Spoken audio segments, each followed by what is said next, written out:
Alright, howdy everybody. I'm lulnenko. I'm going to be here reviewing some Magic the Gathering cards. I have never played this game before, but I did watch a 5-minute how to play video, so I think I'm covered. I'm going to give you the official source on whether these cards are good enough to play, a scale of 1 to 5. I'm just looking at the rares and mythic rares because why even bother with anything less than that? I have my live chat here. They're not allowed to tell me reasons a card would be good or anything about the meta, but they can help me understand what keywords mean and just literal rules interpretations. So with that being said, we're going to jump into this with Ao the Dawn Sky. Ao! Flying Vigilance. When Ao the Dawn Sky dies, choose one, look at the top 7 cards of your library, put any number of non-land permanents with a total mana value 4 or less from among them on the battlefield. Place the rest on the bottom of your library in random order. Camera covers some of the text. Thank you. Thank you for letting me know. I will adjust that.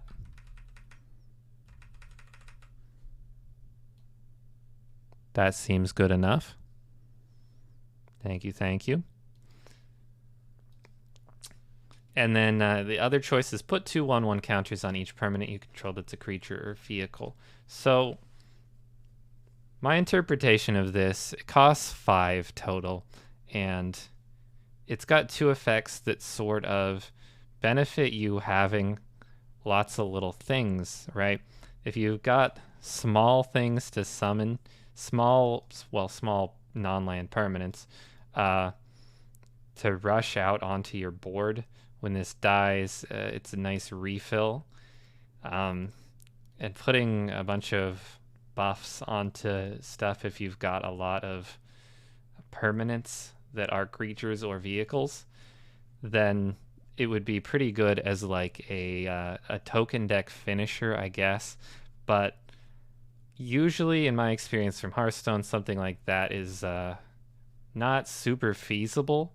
I would give this like a 2 out of 5 because I don't view that type of card as being particularly good. I should maybe go faster. Atsushi the Blazing Sky. Flying Trample. When Atsushi the Blazing Sky dies, choose one, exile the top 2 cards of your library until the end of your next turn. You may play those cards or create 3 treasure tokens. Okay. So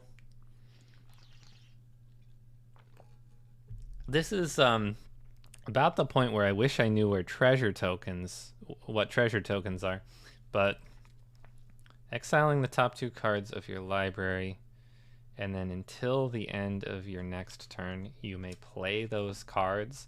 So it lets you just play 2 cards for free, if I'm interpreting that right.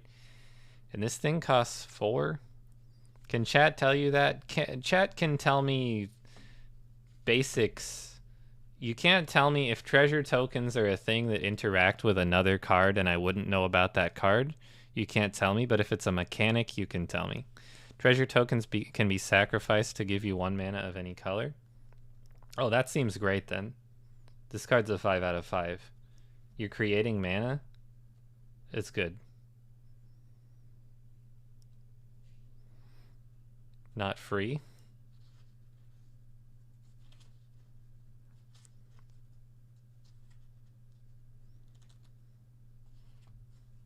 Doesn't say without paying their mana cost. Oh, yeah.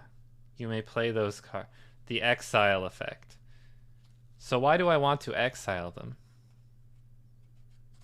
I just assumed it doesn't benefit me at all to exile my own cards if I don't get to play them for free. Whatever. I think the treasure tokens are good. I'm still giving it a 5.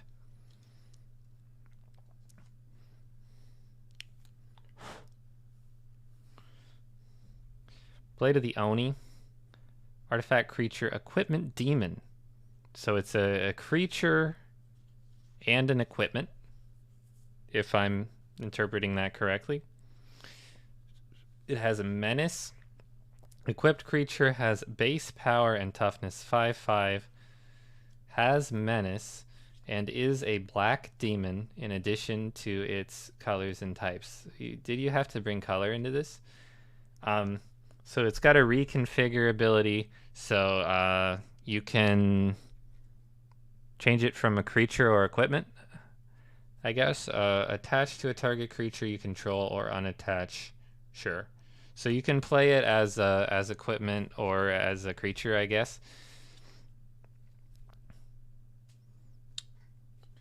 And it's a 3/1 itself. It's base power and toughness 5/5. So it sets it to 5/5. It's not a buff. But if you want to make something a demon, then you can use this. I think I don't want to be running a bunch of non-demons in hopes of turning them into demons if I have some kind of demon synergy deck. Maybe I'm underrating how powerful it is to give something base power and toughness 5/5 in menace, especially because I don't know what menace means. But I would tend to assume that the demon sort of aspect of this card is pretty finicky and awkward. I'm going to make this like a 1 out of 5. Explosive Singularity. Menace means it must be blocked by 2 creatures or more. I'm not going to worry about it. Explosive Singularity. It costs 1 million. Sorcery. As an additional cost to cast this spell, you may tap any number of untapped creatures you control. Spell costs 1 less to cast for each creature tapped this way. Okay, sure. So you get to cast it cheaper, and then it's a Pyroblast. It deals 10. Presumably to the enemy hero or commander or whatever they call them in this game. So still seems really expensive. I guess you could flood the board with a bunch of tokens and then tap them and cast this for cheap at your opponent's face. So it's maybe good in some kind of deck like that. It's I don't know I don't know how much you're flooding your board, but I'm gonna say it's unlikely that you're getting this thing cheap enough that you're casting it that much. I'm gonna make this a 2 out of 5. I'm going kind of slow. I should maybe only do the mythic rares, but once I get to the end of the mythic rares, we'll decide. Hidatsugu consumes all. First of all, so true. So true. Couldn't agree more with the name. It's an enchantment saga. It's a saga. So as it enters and after your first draw step, you add a lore counter, of course. Phase 1, destroy each non-land permanent with a mana value 1 or less. 2, exile all graveyards. 3, exile this saga. Then return it to the battlefield transformed under your control. And I'm assuming this is what it transforms into. Vessel of the All-Consuming. Enchantment creature, Ochre Shaman. You can click to see the backside. You can click transform to see the backside. Transform. Where is that? Here. Okay. When Vessel of the All-Consuming deals damage, put a +1/1 counter on it, and it's got trample. Whenever Vessel, and I think trample means excess damage goes to the opponent. Whenever Vessel of the All-Consuming deals damage to the player, if it has dealt 10 or more damage to the player this turn, they lose the game. If you're hitting someone for 10 or more, they're probably already losing the game. I mean, am I crazy to think that? Plus, it's a payoff after the saga. I mean, I'm maybe I see it as potentially a tech card because destroying non-land permanents with mana value 1 or less is probably not something you're doing to further your own game plan, but it might be really annoying to your opponent. And same with exiling all your graveyards. I'm guessing there's not too much interaction with your exiled cards. So I would think this is some kind of weird tech card, but then the transformed version makes me think it's a finisher, right? Because it has an effect. If it deals enough damage, it just wins the game instantly. So I don't like it. It feels awkward. Maybe I'm missing something. Well, I probably am for all of these, so let's not even bother saying that. I'm going to give it a 1 out of 5.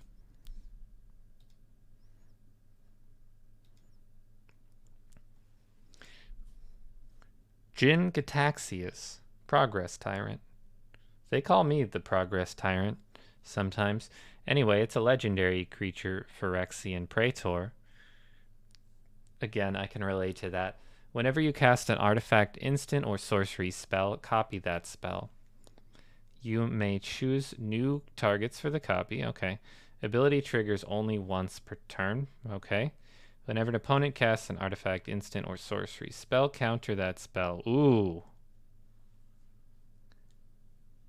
That's nasty. That's a nasty effect. I get that it costs 7, so that's probably why it's nasty. This seems like the type of thing that would be absolutely disgusting if it can be mana cheated at all. If there's any way to get this thing out without paying a bunch, it seems totally disgusting. I don't know whether that is a thing that exists, but I'm going to hope it is and call it like a 4 out of 5. Just because something that sticks around and can counter instants and other things, plus doubling your own. I mean, it just seems like if you get this to stick, you're doing some gross stuff.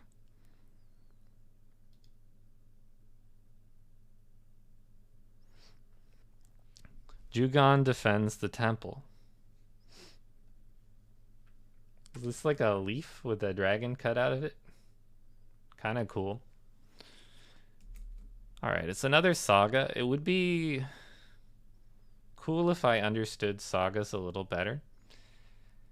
Create a 1/1 green human monk creature. Look, if your human monk creature is green, you need to take him to the doctor.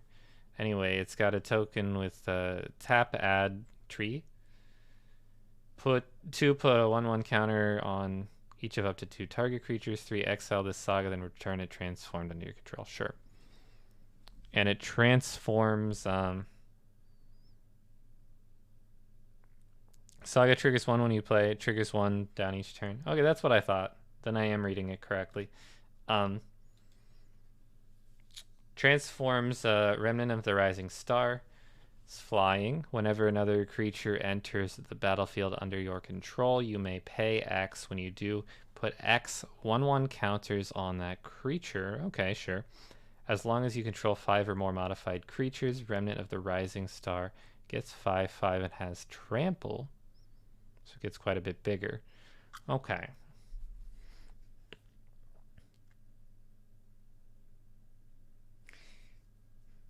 So, as soon as it comes into play, creates a 1/1 token with tap add green boy. That seems good. Do I care about the rest of what this does? The ability to buff things as much as you're able to pay is kind of nice, but it doesn't seem like it's giving a large buff. And it only comes when it enters the battlefield under your control, so it's not something you can do to push damage that much of the time because of summoning sickness. Yeah. So it doesn't feel great to me unless I'm underrating how good a human monk is. I think I would give this like a 2 out of 5.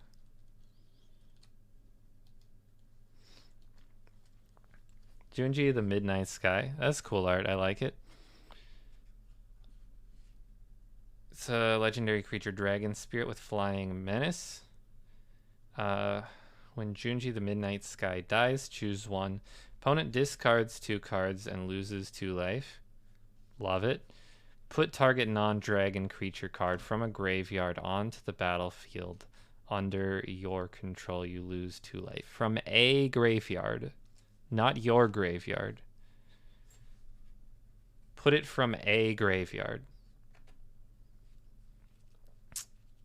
Look, so these effects are both amazing.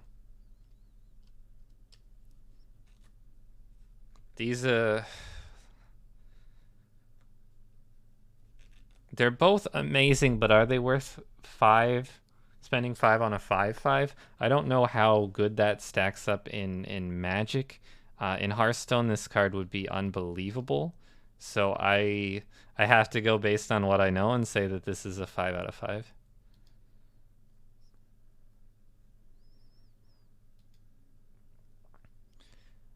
Kyrie Irving, the Swirling Sky. Do you think this card also believes the Earth is flat? Anyway, flying, ward 3.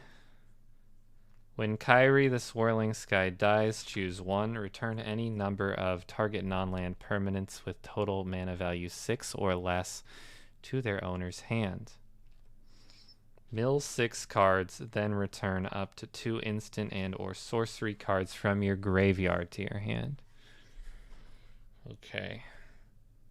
Return any number of target non-land permanents with total mana value 6 or less to their owner's hands.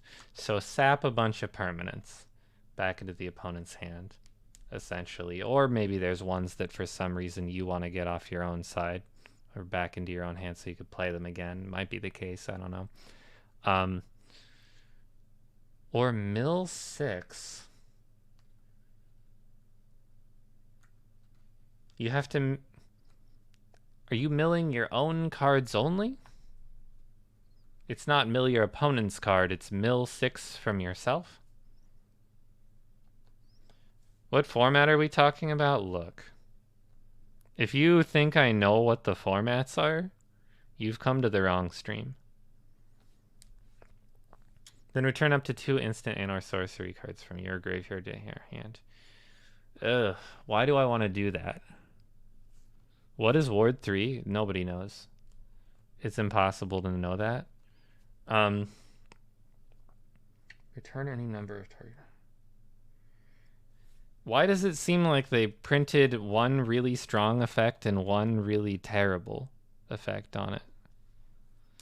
You can only interact with it if you play 3 more. Well, that seems kind of good.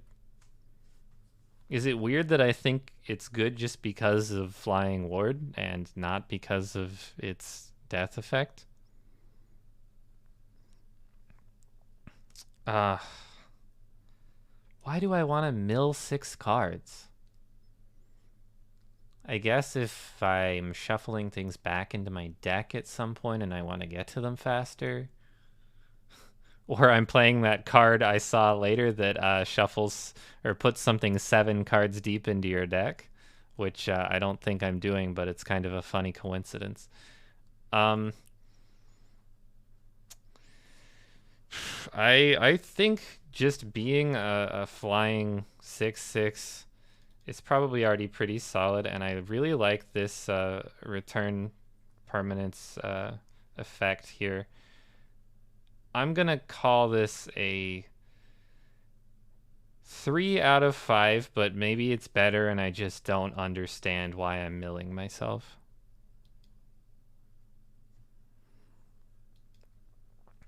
Kaido Suzuki. Legendary Planeswalker Kaito. The beginning of your end step. The beginning of the end.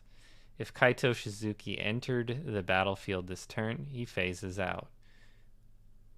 The beginning of your end step. Okay.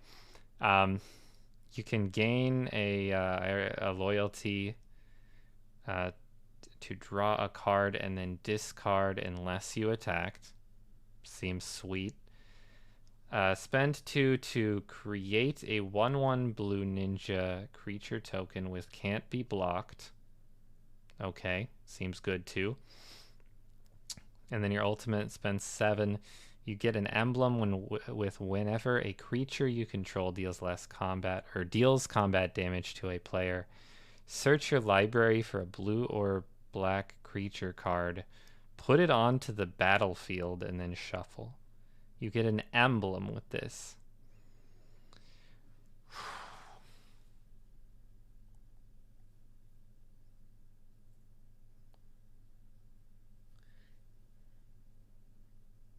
Look, I want an emblem. So the confusing part to me is this: at the beginning of your end step, if Kaito Suzuki entered the battlefield this turn, he phases out. I feel like all of the other printed effects on here are really good, but okay, someone explain phase.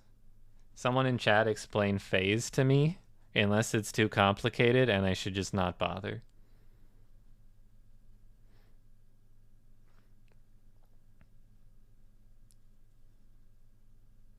Because my take, immune for 1 turn, leaves the battlefield for a turn. Phases out so it won't be attacked. So they can't kill it. It comes back. Phases back in the next upkeep. Okay. So they can't attack it. This seems good as hell. I want to draw a card and then discard unless I attacked this turn. It's something I just want to do.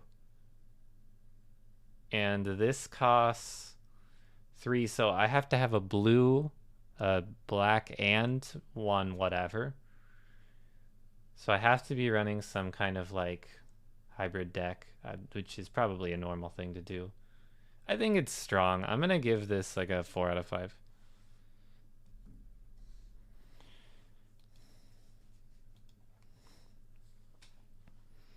Kodama of the West Tree. Legendary creature, spirit with a reach. Modified creatures you control have trample. Okay, so that counts equipment. We've seen some equipment. Auras and counters. Lots of things have those. I already know lots of things have those. Whenever a modified creature you control deals combat to a player, search your library for a basic land card, put it on the battlefield tapped, and then shuffle. Ooh. I like that you can use it to cheat out lands, yeah, and this, it's sort of different from what I mentioned earlier, that this effect, reach means you can block flying, gotcha. This effect kind of does have charge in a sense, or haste, I guess it's maybe called in this game. It doesn't literally, but what I mean is like when you put this in, if you already had something that's modified, now it has trample, and then it can deal damage to the player and search your library for a basic land to put it on the battlefield. It's like, that seems sick. Does that not seem sick? 5 out of 5. I think it's sick. I'm just gonna say that.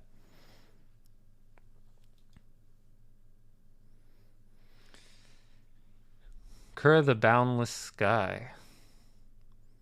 Flying Death Touch. I assume Death Touch is poison, meaning it kills whatever it hits the first time.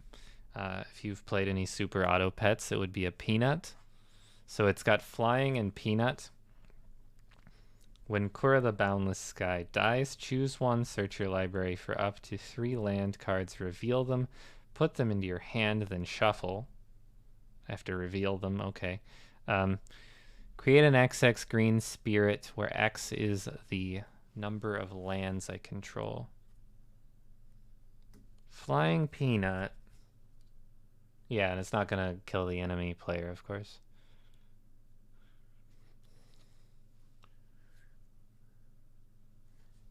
I like the idea of searching for up to 3 lands and putting in my hand.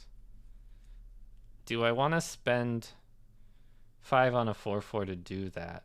I don't know if I still need lands at that point, but I think a lot of these cards that sort of follow this sort of archetype of like it's a body and then it does something when it dies, and you can choose between the two. They seem pretty good because you're also getting like a creature that's not that bad. Like, you don't hate to have a flying peanut. So, and then you can search your library or create a big creature token if you already have a bunch of lands.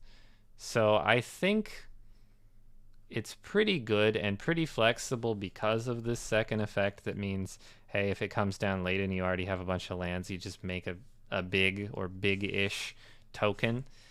I like it. 4 out of 5. How many things have I given 4? It seems like I call everything 4. Let's not worry about it. Nashi, Moon Sage's Scion. Legendary creature, Rat Ninja. That's what I call members of my chat. Welcome to the legendary creature, Rat Ninjas. It's got ninjutsu, 3 black. Return an unblocked creature. Return an unblocked attacker you control to hand. Put this card onto the battlefield from your hand, tapped and attacking. I don't understand. Let's continue. Whenever Nashi Moon Sage's Scion deals combat damage to a player, exile the top card of each player's library. Until end of turn, you may play one of those cards. Kind of sounds like it goes to your hand for a turn and then exiles. If you cast a spell this way, pay life equal to its mana value rather than playing its mana cost. Okay. Can I get quick clarification? Creatures are considered spells in this game, yes?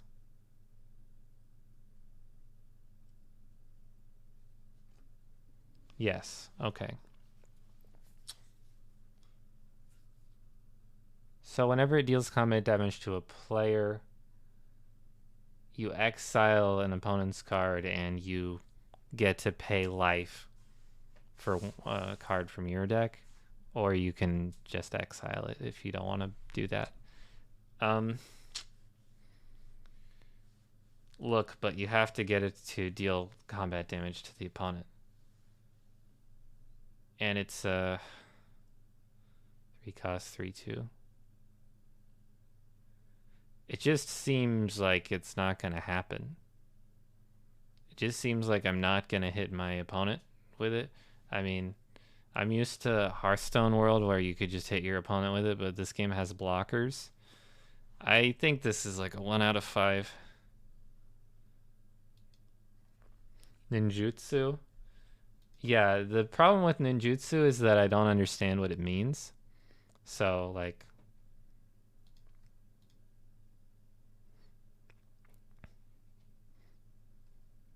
ninjutsu means any unblocked creature can secretly be a ninja instead. Okay, so your unblocked creature, when you put this in, you put it in the place of the unblocked attacker, meaning this is also not blocked. Yeah? Now I understand. That seems pretty good. I would like to revise this. I still think it's kind of a I don't know. It seems gimmicky, but I'm gonna up it from 1 out of 5 to, let's just call it a 3. Let's just call it a 3 out of 5. Spirit Sisters call. Enchantment at the beginning of your end step. Choose target permanent card in your graveyard. You may sacrifice a permanent that shares a card type with the chosen card. If you do, return the chosen card from your graveyard to the battlefield, and it gains if this permanent would leave the battlefield, exile it instead of putting it anywhere else. So you can swap, if it's the same card type, you can swap a permanent with one in your graveyard, but you could only do that once because afterwards the thing would be exiled rather than going into your graveyard. And I have to pay 5 for this, and I have to swap something to the graveyard, yeah? I have to sacrifice a permanent of the same type. And the permanent has to be in my graveyard to begin with. I know that I can do this every turn. I understand that it's every turn.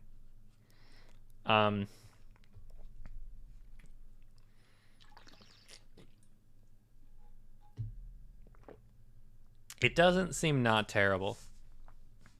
I'm gonna... Look, I gotta stick with my guns here.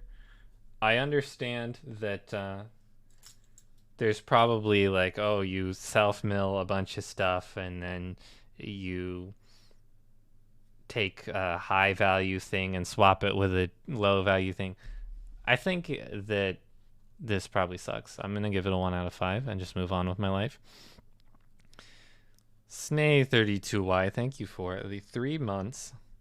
Love the MTG, but would appreciate a non-white background for it if possible. If this site has a dark mode, I can do that. Does this site have a dark mode? Somebody knows better than me. Sneezy. Sneezy. Sneezy, welcome back to the Cave of Mystery.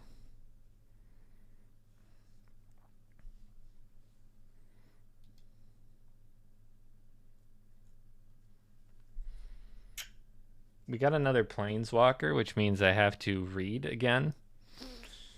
I have to learn how to read. When does this set come out, by the way?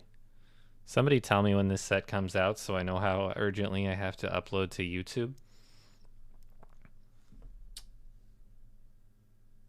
Okay, so this is Thursday. Gotcha. So this video will go on YouTube tomorrow. Anyway, 1 green mana, 1 blue mana, or 2 life, as well as 1 green, 1 blue, and 2 question marks, 2 whatevers. People want to see this before playing. Yeah, I can't put it up within 24 hours, though, because of my contract with Twitch. So I have to wait at least 24 hours after the stream ends. So it might go up like late tomorrow night. Anyway. So 24 hours has been out for years. I assume this is some kind of magic joke, and I'm going to just assume it's hilarious. Planeswalker. It costs a lot, but you're a little bit flexible with how you can pay it. +1 loyalty, tap up to 1 target artifact or creature. It doesn't untap during its controller's next untap step. So I can choose something of my opponent's that will not be able to untap. I take it. -X, exile target non-land permanent card with mana value X from your graveyard. Create a token that's a copy of that card. Okay, so I create a token that's a copy of a non-land permanent from my graveyard, and I pay loyalty equal to its cost in mana. And then -7, create Tamiyo's Notebook, a legendary colorless artifact token with spells you cast cost 2 less to cast and tap draw a card. So, I mean, that seems great. But you gotta get the loyalty to 7, I guess, in the first place. which means using the tap up ability. I mean, it seems like all the abilities on this are really strong. It's just that it costs quite a bit to cast, but you can pay life for the 1 mana of it. So it's like 4 mana and 2 life a lot of the time. Yeah, and it is 2 different colors. I do see that.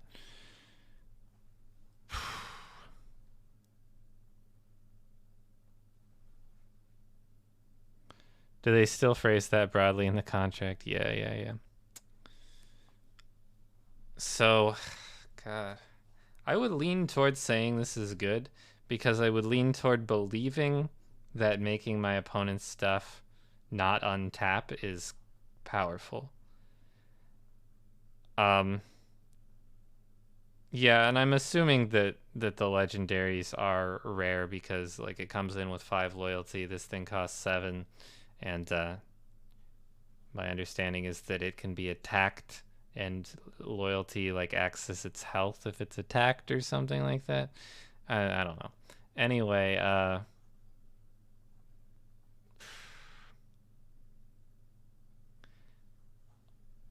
how much am I willing to pay to just have something that has this +1 ability?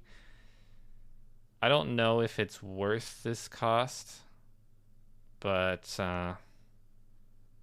it seems okay. I'm gonna give it like a 3 out of 5, but I'm wrestling with not really knowing how to rate planeswalkers because they all seem like cool as hell to me. So I'm just trying to judge them based off what I've seen from each other. 3 out of 5, I guess. Oh boy, another planeswalker immediately.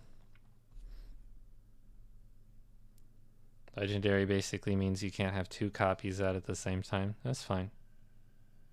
I mean, I figured it was something like that, similar in Hearthstone. Deseret, Betrayer of Flesh. First activated ability of an artifact you activate each turn costs 2 less to activate. First activated ability of an artifact. Okay. Seems good. +1, draw 2 cards, then discard 2 cards unless you discard an artifact card. Seems great. -2, target artifact becomes an artifact creature. If it isn't a vehicle, it has base power and toughness 4/4. You're turning your artifacts into also creatures that are 4/4s. That seems highly weird. I'm not even saying like good or bad, it just seems extremely weird. And then you can pay 6, you get an emblem with whenever an artifact you control becomes tapped, draw a card. Okay, I mean that seems sweet, but also like it's probably not happening until pretty late. I mean this is cool as hell. You can turn your artifacts into artifact creatures that have base power and toughness 4/4. That's a classic Deseret move. Most of his cards do that. You know, I don't even care if it's good. I'm gonna call it a 5 out of 5 because I think it's really cool. I just think it's really cool.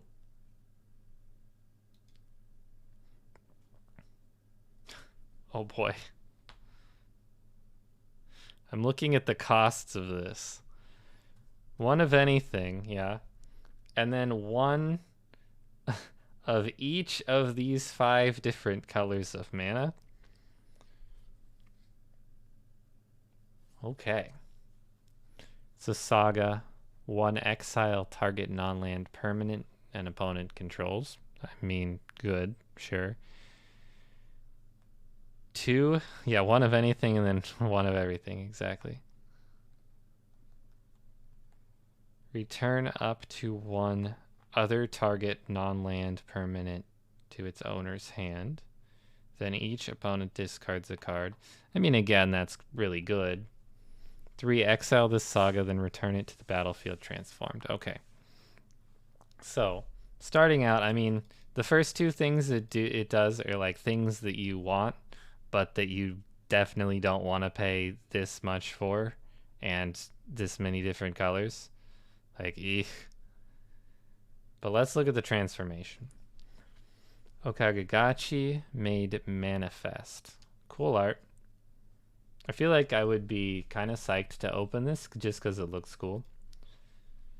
You gotta consider that. Enchantment creature, dragon spirit. Okagagachi made manifest is all colors. We are the world. We are the children. Has flying trample when Okagagachi made manifest attacks. Sorry, whenever. I don't know if when and whenever mean different things in this game, but in Hearthstone they do. Defending player chooses a non-land card in your graveyard. Return that card to your hand. Defending player chooses a non-land card in your graveyard. Return it to your hand. Okagagachi made manifest gets X 0 until the end of turn, where X is the mana value of that card. But your opponent gets to decide. This doesn't even seem that good for being all colors. Like, my assumption is that it's unreasonably hard to pay for this. And working under that assumption, this is like a 1 out of 5. I think it's cool, but I mean, I have to assume that paying for this is like really hard in any sort of reasonable deck. 1 out of 5.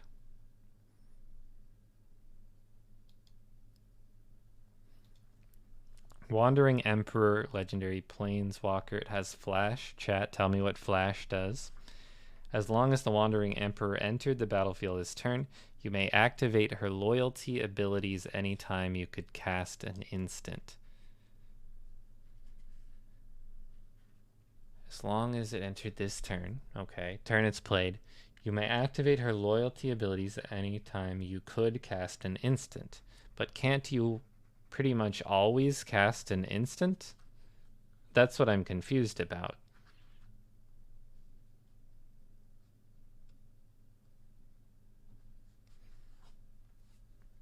So you can cast them at any time. Yeah? So her loyalty abilities are instants, but once per turn. Anyway, what did Flash mean again? Flash means you can play it any time as a response instead of only on your turn. So this card can also be played on the opponent's turn, and her abilities can be used as instants, so they could be played on the opponent's turn. Okay. +1, put a 1/1 counter on up to 1 target creature. Gains first strike until end of turn. -1, create a 2/2 white samurai creature token with vigilance. Why are there so many keywords on this thing? -2, exile target tapped creature. You gain 2 life. That sounds sweet. You can play this on your opponent's turn, exile their tapped card, heal your hero, and this thing comes in with 3 loyalty, so you can do that right away. Yeah, it's taking away most of the loyalty on your Wandering Emperor and you just paid 4 for it, but you get to exile your opponent's tapped creature. That seems really good. Vigilance means they can attack without tapping. Okay. I feel like this is a 5 out of 5 because primarily of its third ability of being able to exile the opponent's tapped creature on their turn, and it heals you, you know, so why not? I do think there are probably times you're using these other abilities too, but it just seems great to me. I think that's a 5/5. Yeah, and it stays on the battlefield. 5 out of 5. So that's it for the mythic rares. Should I keep going? Because how many cards have I gone through? 1, 2, 6, 10, 14, 20. If I go through the rest of the rares, it's gonna take me about an hour and a half more at this speed. Maybe some random rares. Okay. Let's just pick out a few of your favorites. Chat, pick out a few of your favorites from the rest, and I'll look at them.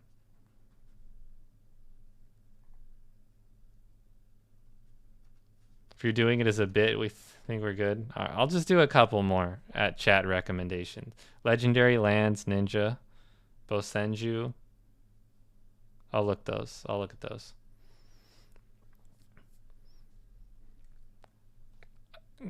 And then, yeah, I'll look at those things. Those two cards and the Legendary Lands and maybe one or two other things. Anyway, it's a ninja. I know what ninjutsu does now. It's got a face on its hand because that's what we do here. Biting Palm Ninja enters the battlefield with a menace counter on it. Whenever Biting Palm Ninja deals combat damage to a player, you may remove a menace counter from it. When you do, that player reveals their hand and you choose a non-land card from it, exile that card. So you can exile a card of your choice, but you're also seeing the opponent's hand and getting info. So it seems worth it, the ninjutsu, if you're getting, through with an unblocked small creature. You can swap it in and then reveal the opponent's hand, discard something. It seems pretty strong. I'd call it like a 4 out of 5.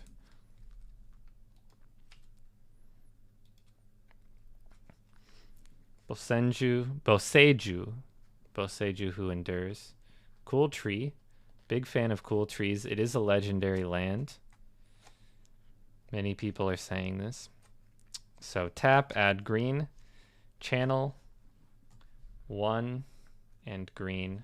Discard Boseju Who Endures. Discard target artifact, enchantment, or non-basic land an opponent controls.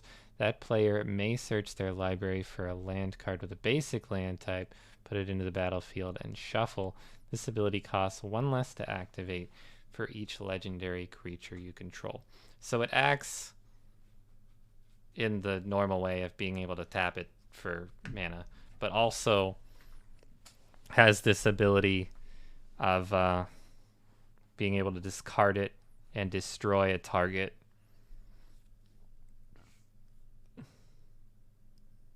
I mean, I feel like that's sick.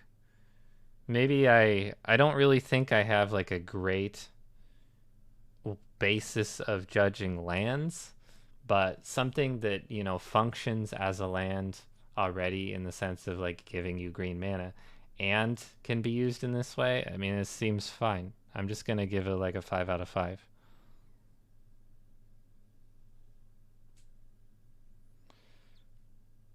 One colorless S means it will always cost at least 1 G. Yeah, it'll always cost at least 1 green. I get that. I don't totally know what. So it costs 1 less to activate for each legendary creature, but it only costs 1. So you only need. So it just costs a green mana if you have any legendary creatures, yeah? Anyway, it seems good to me. Okay, so I have been asked to look at legendary lands. I know that was one of them. I would like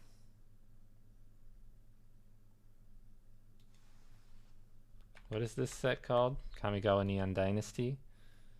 I would like oh boy, this is a lot of choices.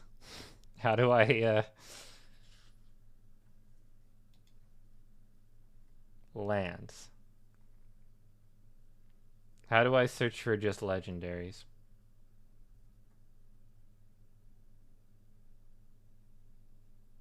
type line legendary land. There we go. All right, I got it.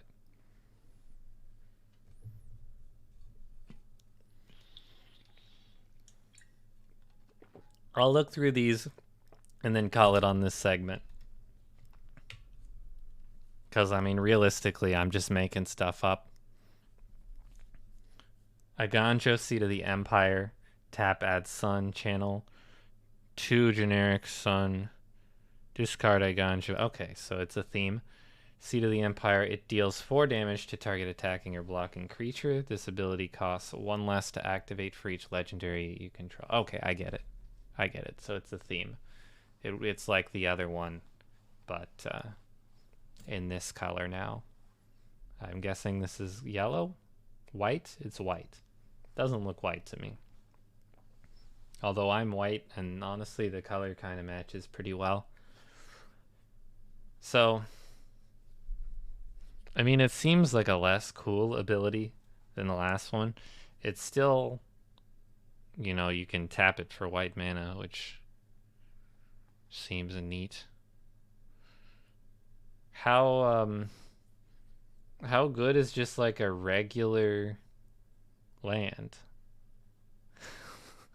That's what I don't understand, is like, if it just said this part, are we running that? I don't know. I genuinely don't know. But the ability seems worse than the last one. So I would say compared to the last one, it's like a 3 out of 5. But if lands in this game are like a thing that you just want a bunch of, then it's just like still great.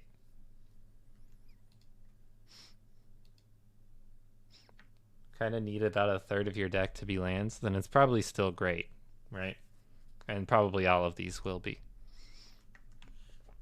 Anyway, blue one, Otawara Soaring City. Its channel ability, yeah, Ottawa. Isn't that the capital of Canada? 3 and a blue. Discard Ottawa. Return target artifact, creature, enchantment, or planeswalker to its owner's hand. Ability costs 1 less for each legendary you control, of course. I mean, I would be happy to be able to return a planeswalker to my opponent's hand, or a strong artifact, or creature, whatever. Seems great. You know, I don't know how many legendary creatures you're going to be controlling at a time, so maybe this effect is going to be a little expensive sometimes, but yeah, it just seems great. Soken-san, Crucible of Defiance. I didn't really like the Crucible that much. Not much of a Nathaniel Hawthorne guy. Didn't he write that, or is it someone else? Was the Crucible? No, he was Scarlet Letter. Who wrote the Crucible? Was that all right, I need to know this now. Arthur Miller. Not much of an Arthur Miller fan. Yeah, chat's chiming in. They know. Anyway. Channel 3 and a red. Discard Soken-san, Crucible of Defiance. Create 2/1/1 colorless spirit creature tokens. They gain haste until the end of the turn. This ability costs 1 less to activate for each legendary creature you control. I mean, that seems considerably worse than some of the other options some of these other lands have. I mean, I don't hate the idea of making 2/1/1 colorless tokens with haste, but compared to like exiling a target, this seems really bad. So I would guess that of these lands, of these legendary lands, this is the worst one I've seen so far. Takanuma, Abandoned Mine. Does not look like a mine to me. Tap, add Skull. Channel 3 and Skull. Discard Takanuma, Abandoned Mire. It's not a mine, it's a mire. That explains why it doesn't look like a mine. Anyway, Mill 3 cards, then return a creature or planeswalker card from your graveyard to your hand. Okay, I get it. This ability costs 1 less to activate for each legendary creature you control. So it's kind of like a choose one of your top 3 cards to draw. Kind of.